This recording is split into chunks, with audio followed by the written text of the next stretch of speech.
اپنی خدمات کی وجہ سے وہ اتنے ہر دل عزیز ہوئے، یعنی اتنا سب کو پسند آئے کہ ملک کے سب سے بڑے عہدے صدر جمہوریہ کے لیے ان کا نام پیش کیا گیا، اور 12 مئی سن عیسوی 1967 کو وہ اس عہدے پر فائز ہوئے۔ اصل بات یہ ہے کہ جو شخص خلوص، محبت، لگن اور دیانتداری کے ساتھ عوام کی خدمت کرتا ہے، اسے زندگی میں ضرور کامیابی حاصل ہوتی ہے۔ مصروفیات کی وجہ سے ذاکر صاحب اپنے گھر کی طرف کم ہی توجہ دے پاتے، مگر ان کے گھر کی ہر چیز سے ان کا اعلیٰ ذوق جھلکتا تھا۔ ذاکر صاحب کو باغبانی کا بڑا شوق تھا۔ انہوں نے مختلف قسم کے پیڑ پودے اپنے باغ میں لگائے تھے۔ خاص طور پر طرح طرح کے گلابوں کی کیاریوں سے ان کا باغ سجا رہتا تھا۔ ان کا گھر دنیا بھر کی مشہور تصویروں سے بھی بھرا تھا۔ وہ ان تصویروں کی نقلیں بچوں اور دوستوں میں تقسیم کرتے تھے۔ پتھر جمع کرنا ذاکر صاحب کا ایک اور مشغلہ تھا۔ مشغلہ یعنی شوق بچوں۔ انہوں نے عجیب عجیب قسم کے پتھر جمع کیے تھے کہ دیکھنے والا دنگ رہ جائے۔ انہیں طرح طرح کے چرند و پرند بھی پالنے کا شوق تھا۔ ایک طرف پہاڑی طوطا ٹیں ٹیں کرتا، کئی خوبصورت بلی نازو انداز دکھاتی، مرغیاں سب ایک رنگ اور ایک نسل کی، سفید سفید، ایسی ہی خوبصورت بکریاں۔ ایک دن بکری تسلے میں دانا کھا رہی تھی۔ کچھ گھاس اور پتیاں سامنے پڑی تھیں۔ ذاکر صاحب نے اپنی بیگم صاحبہ سے کہا، آپ بکری کو کس طرح دانا دیتی ہیں؟ گھاس تو زمین پر پڑی ہے، یہ طریقہ ٹھیک نہیں۔ ایک اچھی سی چٹائی بچھا کر اسے بٹھائیے، لوٹے میں پانی لا کر اس کا منہ دھوئیے، تولیے سے پونچھیے، پھر تسلے میں کھانا سجا کر اس کے سامنے رکھیے۔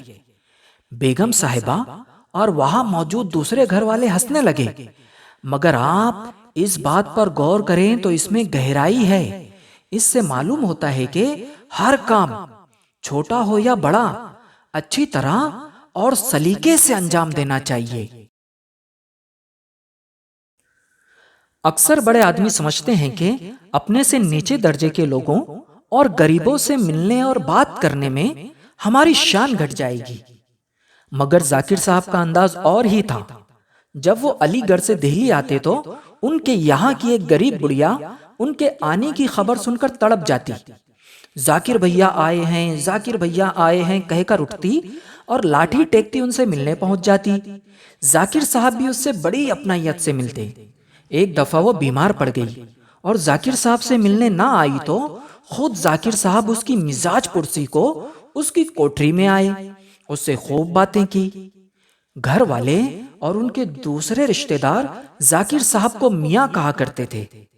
ذاکر صاحب کو بچوں سے بڑی محبت تھی۔ ان کی شرارتوں اور شور و گل سے بھی وہ پریشان نہیں ہوتے تھے۔ وہ اپنی انتہائی مصروف زندگی میں بھی بچوں کے ساتھ رہنے کا وقت نکال لیتے۔ ان کے نزدیک ملک اور قوم کی سب سے بڑی اور قدر کے قابل دولت بچے تھے۔ ان کا خیال تھا کہ بچوں کو اچھی تعلیم دی جائے اور مناسب طور پر ان کی پرورش کی جائے۔ بچے ہی وہ بنیاد ہیں جس پر قومی تعلیم کی نئی عمارت کھڑی کی جا سکتی ہے۔ انہوں نے بچوں کی تعلیم اور ان کی ضرورتوں کو سمجھا اور ان کو پورا کرنے کی ہر ممکن کوشش کی۔ جب مکتبہ جامعہ قائم ہوا تو یہاں سب سے زیادہ بچوں کے لیے کتابیں تیار کرنے کا کام کیا گیا۔ ذاکر صاحب نے اپنی عمر کا بڑا حصہ بچوں کو پڑھانے میں گزار دیا۔ انہوں نے تدریس کے پیشے کو اس لیے چنا کہ انہیں اس کام کا شوق تھا۔ ذاکر صاحب نے جامعہ کے ہر کام میں بچوں کو آگے رکھا اور ان سے بڑے بڑے کام کروائے۔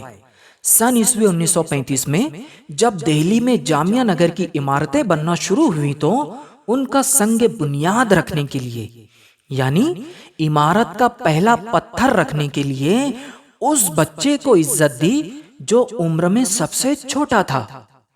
ذاکر صاحب کا برتاؤ کچھ ایسا تھا کہ بچے اپنے آپ پر بھروسہ کرنے لگے۔ ان کا خیال تھا کہ بچے کی شخصیت ابھر کر سامنے آنی چاہیے، اس کے جوہر کھلنے چاہیے، یعنی اس کی صلاحیت ابھر کر سب کے سامنے آنی چاہیے۔ اسے اپنے کام میں مزہ آنا چاہیے۔ بچوں کے لیے انہوں نے بہت سی مزیدار کہانیاں بھی لکھی۔ بچوں سے پیار کرنے والے، بچوں کی تعلیم و تربیت کے لیے مسلسل کوشش کرنے والے اور ملک کے عوام کو تعلیم کی اہمیت سے آگاہ کرنے والے اس مخلص رہنما نے 3 مئی سن عیسوی 1969 میں وفات پائی۔ جامعہ ملیہ کے احاطے میں ان کا مقبرہ موجود ہے۔ یہ تھا بچوں ہماری چھٹی جماعت کی اردو کی کتاب سے 8واں سبق ڈاکٹر ذاکر حسین۔ انشاءاللہ ہم جلد ملتے ہیں ایک نئے سبق کے ساتھ۔ تب تک کے لیے خدا حافظ۔